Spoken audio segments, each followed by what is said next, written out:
Iran এবং ইসরায়েলের মধ্যে যে সংঘাত এবং যুদ্ধ হঠাৎ করে মধ্যপ্রাচ্যে লেগে গিয়েছে, এই পরিস্থিতিতে প্রশ্ন যে সৌদি কার পক্ষে এবং সৌদির বর্তমানে ভূমিকা কি।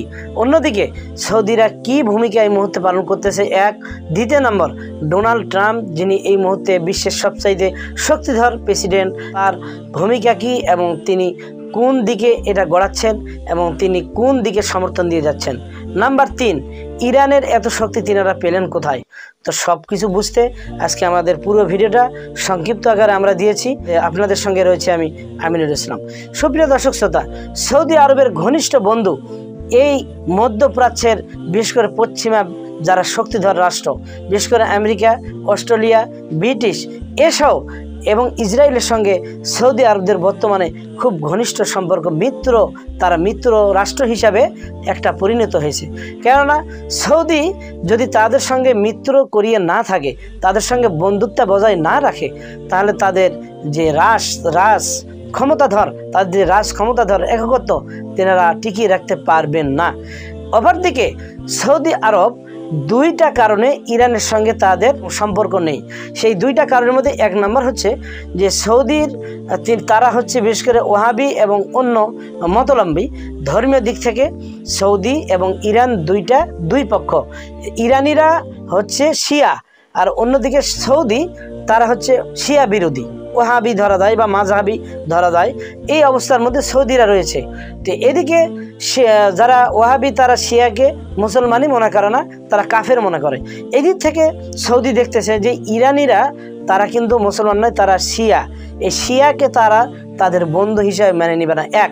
দ্বিতীয় নম্বরে এসে তারা যদি এই শিয়াদের বা ইরানিদের পক্ষ নেয়, এদের পক্ষে অস্ত্র শস্ত্র অর্থ এমনকি কথা প্রতিবাদ তারা যদি সব করে, তাহলে তারা যে মিত্র বানিয়েছে ওইদিকে আমেরিকা এবং পশ্চিমা রাষ্ট্রগুলোকে, তাহলে তাদের এই মিত্রতা হারিয়ে যাবে এবং তাদের এই যে রাজ বংশীয় এইটা যা তাদের বিশাল একটা ভয়ঙ্কর ভয় রয়েছে। এই আতঙ্কের মধ্যেই তারা কিন্তু এ যাবৎ পর্যন্ত ওই পশ্চিমা বিশ্বের যারা শক্তিধর রাষ্ট্র তাদের সঙ্গে মিশিয়ে রয়েছে। আর অপরদিকে ইরানিদের সঙ্গে 1983 সাল থেকে সৌদিদের খুব একটা সম্পর্ক খারাপ বিভিন্ন অবস্থাতে। তারা 2023 সালে এসে চীনের একটা মধ্যস্থতায় বসিয়ে সেখানে ইরানের সঙ্গে একটা চুক্তি স্বাক্ষরিত করেছে এবং সেখানে গিয়ে সৌদির একটা দূতাবাসও করেছে। তারপরে সৌদির এখনো পর্যন্ত মনের যে একটা ভয়, মনের যে একটা হতাশা বা তাদের যে বিশ্বাসের অভাব, এটা এখনো পর্যন্ত যায়নি। তার মানে আজও পর্যন্ত ইরানিকে সৌদিরা বিশ্বাস করে না। সুতরাং এই দুইটা কারণে আজও পর্যন্ত এই সৌদির বাচ্চা তারা রয়েছে, তারা এই হঠাৎ করে মধ্যপ্রাচ্যে যুদ্ধ লেগেছে। ইসরায়েলের হামলাটা অন্যায় ইরানের প্রতি, কাজেই এটাকে প্রথমে শুধুমাত্র সৌদি সে কী করেছে, এই সৌদি এটাকে প্রতিবাদমূলক একটা বক্তব্য দিয়েছে। শুধুমাত্র এটা যাবাতাবা বক্তব্য না দিলে কেমন হয় যে এইটা খারাপ, এটা মানবতা বিরোধী, এটা লঙ্ঘন, এই ধরনের একটা বক্তব্য দিয়ে সে ওইখানে থামিয়ে রয়েছে, এর কোনো প্রতিবাদ করেনি। কিন্তু এছাড়া তেমন কোনো কাজ সৌদির দেখা যায়নি। অপরদিকে সৌদি এ পর্যন্ত ইরানের পক্ষে যে একটা হুঙ্কার বা তাদের পক্ষে যে কোনো অস্ত্রশস্ত্র দেওয়া, অর্থ দেওয়া বা তাদের বিরুদ্ধে বিবৃতি দেওয়া, এই ধরনের কোনো কিছু দেয়নি। তার মানে ইরান এবং সৌদির এখনও পুরো রাষ্ট্র বন্ধু হতে পারেনি, এটা আমরা এখান থেকে বুঝলাম। দ্বিতীয় নম্বর এসে ডোনাল্ড ট্রাম্প, তার ভূমিকা কি। ডোনাল্ড ট্রাম্প গতকাল রবিবারে টাইমের ঠিক 10টার পর একটা পোস্ট দিয়েছেন তার নিজের ওয়েবসাইটে এবং তার প্রেস সচিব এটা দিয়েছে যে চলমান আছে যে ইরান এবং ইসরায়েলের যে সংঘাত এবং যুদ্ধ লেগেছে, এতে ডোনাল্ড ট্রাম্প বলেন আমি আশা করি তারা অনতিবিলম্বেতে মধ্যস্থতায় বসিয়ে তারা সেখানে যুদ্ধ বিরতি দিবে এবং থেমে যাবে, এটা আমি আশা করি, বিশ্বাস করি। তবে আমি এ পর্যন্ত ডোনাল্ড ট্রাম্প বলেন অনেকগুলোই মধ্যস্থতা করেছি, বহু দেশে মধ্যস্থতা করেছি, কিন্তু এর বিনিময়ে কারোর সুপারিশ বা কোনো কৃতিত্ব আমি পাই নাই। যেমন তিনি উদাহরণ টানতে গিয়ে বলেছেন কিছুদিন পূর্বে যুদ্ধ লেগেছিল ভারত এবং পাকিস্তান। ভারত আর এদিকে ইসরায়েল তারা উভয়ই হলো আমেরিকার একেবারে ঘনিষ্ঠ এবং মিত্র বন্ধু। অন্যদিকে এই পাকিস্তান এবং ইরানি এরা দুইজনেই হচ্ছে মুসলিম, মানে তাদের বিরুদ্ধে ট্রাম্প বিরোধী।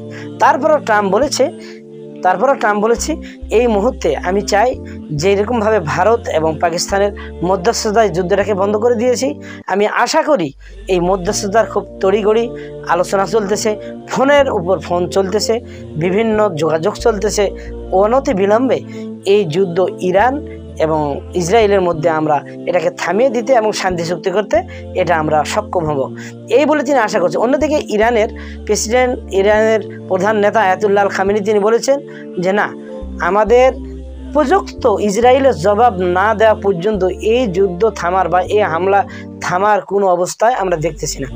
আমাদেরকে যে অন্যায় করা হয়েছে, ইসরায়েলের পক্ষ থেকে যে হামলা করা হয়েছে এবং তেহরানে তেলের প্রধান খনি সেখানে হামলা করা হয়েছে, এর উপযুক্ত জবাব না দেওয়া পর্যন্ত ইরান থামবে না, এটা কথা বলেছে ইরানের পক্ষ থেকে।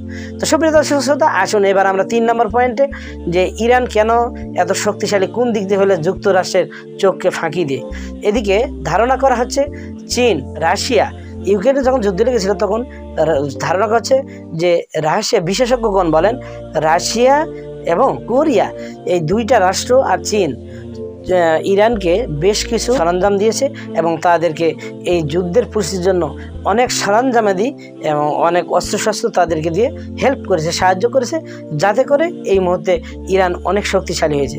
আর এটা অতি গোপনে দেখা হয়েছে, যুক্তরাষ্ট্রের চোখের আড়ালেই, যুক্তরাষ্ট্রের কোনো অবস্থাতেই এটা তারা বুঝতেও পারেনি এবং দেখতেও পারেনি। তাই গতকাল রবিবার দিবাগত রাত্রিরে যে ইরান হামলাটি চালিয়েছে তেল আবিব শহর সহ ইসরায়েলের যে সমস্ত জায়গাগুলোতে, এতে দেখা যাচ্ছে যে ইসরায়েলের বেশ কিছু অনেক বড় বড় শহর ধ্বংসের স্তূপে পরিণত হয়েছে।